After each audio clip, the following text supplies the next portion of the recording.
Suddenly we feel this energy stirring, this heat, and we realize, oh, I can do something. I can choose and I can change. Welcome to the Wisdom of the Body podcast. I'm your host, Heather Grzych. Here, we talk about the profound connection between mind, body, and spirit. Join me and other authors, wellness experts, and everyday individuals talk about the importance of listening to our bodies, trusting our guts, and living in deeper harmony with nature. So, whether you're seeking guidance on your wellness journey or simply looking for inspiration, you're in the right place. We're thrilled to be in the top 3% of podcasts globally. You can find the Wisdom of the Body podcast on Apple, Spotify, and most other places where people listen to podcasts. You can follow by joining my email list at heathergrzych.com or by following me on Instagram at Heather Grzych. That's Heather, Grzych. I know you're going to love this podcast, so take a second right now to subscribe. Welcome back to the Wisdom of the Body. Today, we're going to talk about a journey that everybody takes from the time they're a little baby, a little kid, and into the old, wise years of being an elder in a community, the whole life cycle here. This process of moving out of darkness and into light, and in the process, mastering things like destiny and ultimately surrender. In yoga philosophy, the darkness is called tamas. So tamas is this inertia that makes us feel stuck or heavy or resistant or even numb. And this is very common in children where they think their parents are the ones that control everything. The world happens to them. They're not masters of their destiny. There's a pathway out of this, first going through the state of rajas, which we'll talk about, which is the fire of empowerment or mastering the destiny. And then from there, going into a state called sattva, which is purity and clarity. And this has been talked about in yoga teachings and philosophy for many years. This is an ancient concept of the three gunas of sattva, rajas, and tamas. So I'm going to talk about those from a very practical perspective today and help us understand really how we can avoid feeling like we're victims and at the same time avoid feeling like everything rests on us to do.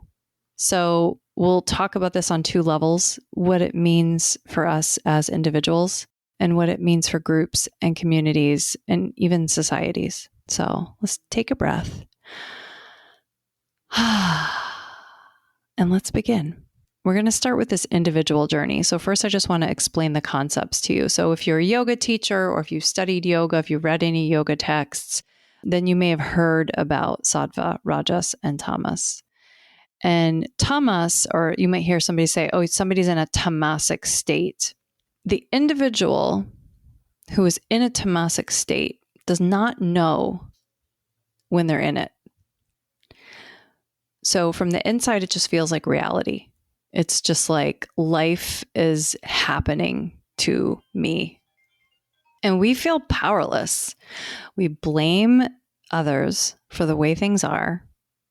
Maybe it's our parents, or when we're older, it's our partner or our boss or the government. And we think, oh, I don't have a choice. I'm just a victim of this world. And that's very heavy. That's what tamas is all about. It's heavy. Biologically, it's very sticky in a body, and it convinces us that there's no way out of it. And something shifts when the energy of rajas comes in. So rajas, or somebody who's in a rajasic state, is the fire that wakes us up. Suddenly we feel this energy stirring, this heat, and we realize, oh, I can do something. I can choose and I can change. And rajas is this moment that we recognize, I am the master of my destiny. And that feels very empowering, doesn't it? And it's like in Shawshank Redemption, when Andy Dufresne refuses to surrender to this inertia of prison life. Like prison is just such a great metaphor for tamas because you feel like you have no control. Everything is very structured and rigid and heavy. And yeah, so other people around Andy Dufresne are sinking into tamas. Instead of that, Andy is making these choices to live a little differently. He's educating others. He's playing music through the prison loudspeaker. And sorry to ruin the movie for you if you've never seen it. You should go watch it. It's amazing. And then he secretly digs a tunnel for years. He digs this tunnel with this determination, this momentum to act. He does these things with this fire, with this rajas. But that can even get a little too out of control, right? So when we hear heaviness, inertia, tamas, we think, which is like this baby mind state of I have no control. That's one way to be. And that can have its pros and cons of being in that state. And also in this rajasic state, in this I am the master of my destiny state, that one has its pros and cons too. Because if we stay in rajas too long, we stay in this mode of empowerment where like, I am the master of my destiny. If we stay in that too long, then that's when we risk things like burnout, because we can become restless, over controlling, and maybe even aggressive. So this is why there's the next step, why it's so vital. Sattva. Sattva is purity. Sattva is clarity. It's when the mind and the body are in balance and we can see the world without distortion. So in sattva, in the sattvic state, empowerment doesn't mean that there's domination or control. It doesn't mean that we're victims. It means being firmly rooted in your strength, doing your work, putting your effort in, while also allowing space for grace, for what you cannot orchestrate. And that is the state where effort and surrender meet. And you can act from a place of truth rather than fear and control. So another great example of this is in The Matrix, when Neo is at first, he's like very tamasic. He's living this inert life, sensing something is wrong, but he feels like powerless to change it. Like it's just bigger than him. He can't do anything about it. And then this Rajas rises and antagonizes. He trains and he fights and he discovers his power. And he's like, yeah, I'm the master of my destiny, you know? But then his true awakening actually comes when he stops trying to force control. And then he lets go. And then in surrender, this really, really strong, powerful essence shines through. And that's sattva. That is clarity, that is purity, and that is harmony. So you could look at them like mental states, states of the mind, states of the body, and you may not be aware when you're in them. And this is part of the self-awareness practice that we're looking for in yoga. You may not be aware when you're in these states, but it's a really good idea to identify it because it just will help you in all of your interactions in life to determine if you're acting from a place of clarity. And maybe you do have other choices when you feel like you don't. One of my teachers, Rama Jyoti Vernon, who passed a few years ago, she used to notice that each of these states, tamas, rajas, and sattva, that each of these states are correlated with different patterns of breathing. And so simply observing your breath can sometimes reveal whether we're in this heaviness or inertia, or in movement and agitation, or in clarity and balance. And awareness of breath can help us begin to move from one state to another. We can gently guide ourselves into clarity and harmony. And so in daily life, you can see these states in very practical ways through your thoughts or your behaviors, and even in the foods you eat. If you ever go to a meditation retreat or a yoga retreat somewhere, you might notice that people eat a certain way. The meals are often light and fresh and simple. There are lots of fruits and vegetables and grains, and there may be very mild spices on things to help with digestibility. The retreat environment is designed to support sattva, this clarity, this purity, and this calmness. You don't see people like doing shots of vodka or drinking a ton of wine at retreats. Although there are some retreats that are designed around that. But I think real yoga retreats, spiritual retreats, that stuff tends to not be there. And so the body, the goal is to get the body to digest things easily and not overstimulate the mind. And when you do that, the people participating in the retreat can actually meditate more deeply and focus more clearly, and their inner experience has less waves of turbulence or heaviness to it. And there can be a real harmony that's achieved there.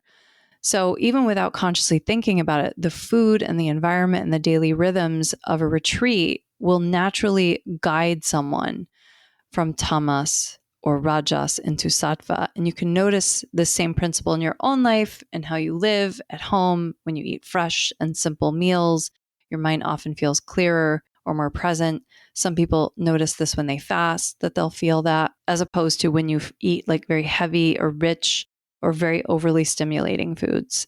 And then the mind can get, and the body can also get sluggish from that, or even restless. So I think the goal, right, of balance and harmony is sattva. Okay. Now, we're not always going to be sattvic, even if you're like this perfect yogi that meditates all the time. And in fact, certain times you don't want to be sattvic, because creation comes from turbulence. If you're a creative individual, the tamasic state is a really interesting one to be in, because matter comes from darkness. The creative energy comes out of darkness. So it's not like any of these states are bad. It's just understanding when we're in one of them. Okay. Even though, yes, okay, from a spiritual perspective, we might be looking more for that sattvic state. And if you go choose a life where you're a monk or something like that, it's probably going to be a lot easier for you to achieve that one. Okay. And this 3 states, the sattva, rajas, and tamas, so the heaviness and inertia, the feeling of victimization in one category, and this feeling of like, we're in control of everything and we're the masters of our destiny in another category, and then like pure, clear balance and purity in this other category. This can happen not just on an individual level. This can happen to groups. Groups can have a lot of this energy. Organizations, companies, communities, even like a whole people of a nation. So a group of people that is tamasic is apathetic. It's stuck in inertia. It's clinging to the past. It's blaming others for their problems and waiting for somebody else to fix things. Basically saying, I can't, I'm not responsible for this. And when a collective shifts into rajas, which is more of the fiery energy, that is where you get energy and activism and passion, and people rise up and they move and they act, and they might do some things that are not so great as well, if that does not get tempered. But it's a vital energy. This empowerment energy is very vital and important for people to have. But if it's not tempered, it can turn into conflict and chaos and endless struggle for control and competition. Dealing with fire is a very, very complicated art. But the true maturity of a group or a culture is when it learns sattva. And that is when people act with intention and also with surrender to something greater than their egos.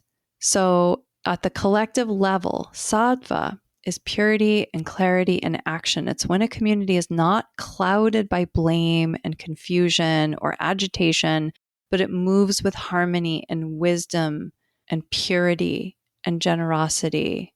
It's that kind of clarity that allows a group to see not just what they want, but what is truly needed. And this is as true for a yoga class as it is for a company or a community. And when groups find this balance, they embody wisdom.